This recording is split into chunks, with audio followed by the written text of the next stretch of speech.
Marvel, the major franchise that was founded in 1939 by Martin Goodman, but well known by its comic book writer Stan Lee. But who do we think of when we think about Marvel? That's right. Spider-Man, Spider-Man, does whatever a spider can.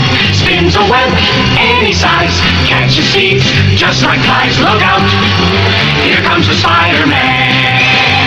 Spider-Man came out in August 1962 and has become a fan favorite of many Marvel fans. But there have been 4 movies that have really shown him as a character and as a Spider-Man, and these are Miles Morales getting his first movie in 2018, Spider-Man Into the Spider-Verse. Andrew Garfield getting his first movie in 2012, The Amazing Spider-Man. Tom Holland getting his first appearance in Captain America Civil War, but getting his first actual movie, Spider-Man Homecoming, in 2017. And then lastly, Tobey Maguire getting his first movie in 2002, Spider-Man. But Tobey Maguire was the best one out of these 4, so today we're going to be looking at 3 categories. Their overall character as Peter Parker, their overall character as Spider-Man, and their overall interactions with the villains to determine why Tobey Maguire is the best Spider-Man. Let's take a look at Miles Morales. Peter Parker is considered a nerd loser. When you look at Miles, you don't really get the vibe that he's a loser or a nerd. You kind of get the cool, chill vibe. Like a Peter Parker, at school he would get bullied and made fun of and be considered an outcast. But in this case, he's just a new student moving to a new school who doesn't really know anyone, which is typical in everyday, student's life. He actually had a pretty good, decent life before that. He had friends, no one really picked on him. He vibed with anyone. As you can see, he was friends with almost everyone in his neighborhood. Now, when we look at the people in his life, we can see that he has a mother and father instead of the typical Uncle Ben and Aunt May. Now, his parents are loving. As you can see, his mother loves him. His father really cares for him. They only wish for the best of him. Nothing really bad ever happens to them like a Peter Parker would experience, the death of anyone. Instead of Uncle Ben, he had Uncle Aaron, which is the person he looked up to as his role model.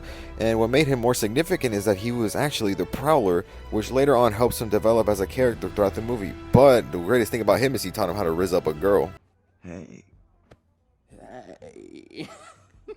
So Miles' suit is cool. It has a cool design. It's on his own take.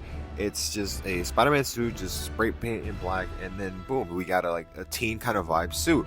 It's cool enough, but it doesn't stick to the original design of the Spider-Man suit. The red, the blue, the stripes, and the little tiny spider logo. It's cool, but it's his own kind of way. It's as if he was his own superhero. So Miles as a Spider-Man has similar abilities as a typical Spider-Man. He can stick to walls. He has this typical spider sense, but the unique thing about him is he has 2 different powers.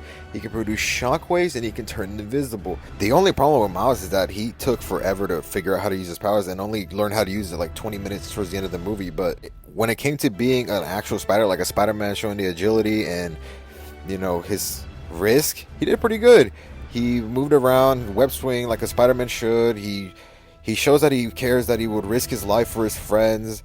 And the best part of this was that whenever the other Peter Parker was willing to risk his life, he actually stepped in and was willing to stay and fight Kingpin on his own for his own friend's safety, which actually shows him as a great Spider-Man. Now, when it came to fighting Kingpin, bro was doing pretty bad at the beginning. With 2 new powers that no other Spider-Man had, you should do way more better than that. Bro was getting folded by a fat, bald, rich guy.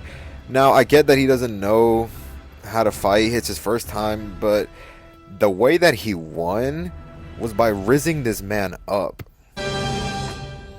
Hey. Miles overall is his own character, honestly. He doesn't really fit in as a Peter Parker, but he does fit in as a Spider-Man. He's his own unique character, and it should stay that way. Now, Andrew Garfield was kind of a mix when it came to his Peter Parker. It was honestly good and bad, but not the greatest. He gave off the nerdy kind of vibe, the loser kind of vibe, but when you look at him, you don't really see him as a nerd. You really see him as as an attractive kind of guy, a handsome guy, right? And when it came to the bullying, he just kind of didn't really tolerate it. He actually fought back. He would actually do something about it. He was more defensive of himself. In this scene right here, we can see that Andrew Garfield was actually taunting Flash. Oh. Yeah. Just take it. Nothing wrong with a Peter Parker fighting back and defending himself, but the whole gimmick of Peter Parker was that he was a complete total loser. Now, for the person in his life, Uncle Ben, they keep it like it's always been. Peter lets a criminal get away, and it ends up costing his Uncle Ben's life. This is what sparks Andrew Garfield's Peter Parker to pursue being Spider-Man. Now, honestly, Andrew Garfield had one of the best Spider-Man suits. He made it himself and was honestly one of the cleanest one. It had the nice, cool design. It was simple and it wasn't over the top. It was actually, the most appealing one. Now, when it came to his abilities, it was the same as always. The spider sense, super strength, agility, etc. But the downside about him was he also had to, deal with the web shooters. Not producing his own web. The great thing about this Spider-Man, his Spider-Man character, is that he really showed his agility and how capable he was of moving like a spider. Spider-Man as a character has also been shown, to make fun of and joke around during his fight, which is something that Andrew Garfield Spider-Man does pretty good at. Somebody's been a bad lizard.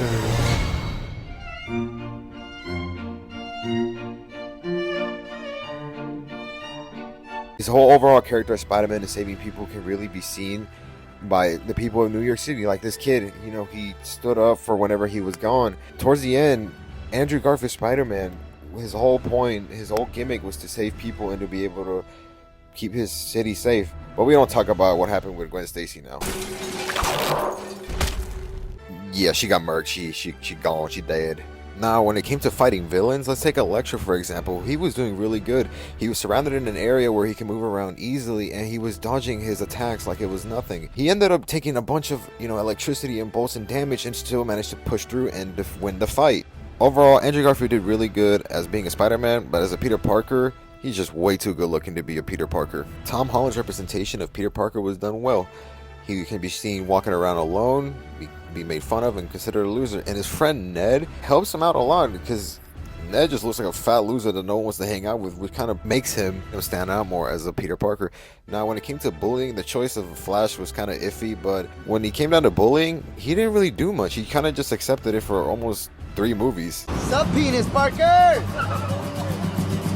Now, the person in his life was Aunt May, but the problem with her was that she didn't really make a major impact on his character. Not up until the latest movie. Compared to the other Spider-Mans, they experienced the death of their close one early on in the movie, which helped them develop as a character throughout the movie. Now, for his suits as Spider-Man, he has a variety of them, but the problem with that is it's too many, and he doesn't stick to one notable suit. Now, as a Spider-Man, he has the same abilities as every other Spider-Man, but with the same downfall of having to use web shooters to shoot webs. Now, the problem with him also is that he doesn't stick to like regular Spider-Man. He is more techy, he has more advanced technology, which kind of just defies the purpose as being, being Spider-Man. Now, as Spider-Man's goal is to protect people of New York City, Tom Holland Spider-Man does the complete opposite of that. Bro gets everyone involved with his own mess because he wanted Doctor Strange to do all this extra stuff to fix his own problems instead of dealing with it like a Spider-Man should. He almost costed his own entire world to be destroyed because of these stupid decisions. That is not something a Spider-Man should do. Now, when we look at his fight with Mysterio, one of his main villains in the movie, the reason he even fought this guy was because of a stupid decision he made. He gave him the glasses Tony Stark had left for him, and he caused a whole series of events, which also led to the fact of his identity getting revealed. So, to begin with, none of this would have happened if he just, thought things out and stuck to a plan, but he ended up costing not only his own life, but everyone else's life. Overall, Tom Holland was a decent Peter Parker, but as a Spider-Man and dealing with villains, he just completely lacked in that. Tobey Maguire's Peter Parker is shown very well. Nobody in the bus, nobody at school respected him. Not even the damn bus driver respected him. They all just kind of laughed and made fun of him and didn't even accept him. Not even the 1 out of 10 girl, this 1 out of 10 girl right here, that she did not want to let him sit with him. That's how you know it's bad. They made fun of him. They picked on him. This is the depiction of a Peter Parker. And then when it came to bullying, he never really did much about it. He kind of just accepted it. And when it came to him getting his powers, he wasn't even trying to defend himself. This was all just kind of accidental. He didn't even know what he was doing. This was all new to him, which is a great depiction of what Peter Parker was actually meant to be. Now, his tragic story of Uncle Ben is dying, his death, is really well put. He lets some criminal get away. He learns from his mistakes, and this is where he gets where great power comes great responsibility. This is where he gets his whole gimmick in order to become Spider-Man. Now, for Tobey Maguire's suit, they kept it nice and simple. They kept it as the original that's been shown in the comics, which honestly makes it a really good suit. Now, one of the greatest things about this Spider-Man is that he can shoot his own webs and doesn't have to rely on web shooters. What makes this statement even better is that in the latest movie, Spider-Man No Way Home, when all 3 of them are discussing about their villains, they actually talk about Tobey Maguire Spider-Man's web shooting abilities. Make your own web fluid in your body.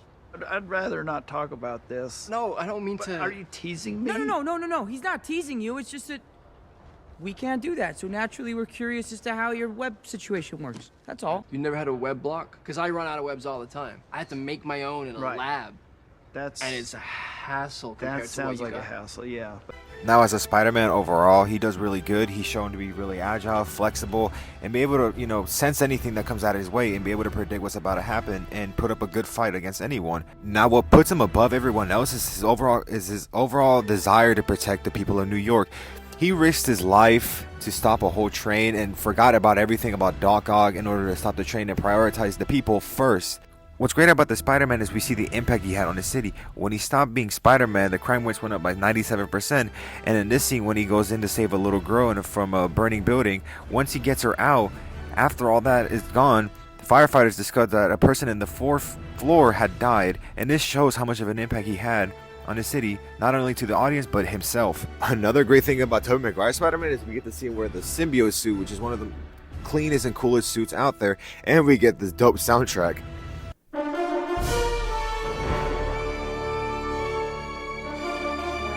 Y'all can't tell me that's not a bop, but not even just that. We get to see him become a menace. Look at little Goblin Jr. Gonna cry? God damn, he did not let that slide. Now, when it came to fighting Doc Ock, one of the most famous villains in the franchise, he did really good, even always being at a disadvantage. Him having more arms to, attack him with, more ways of distracting him.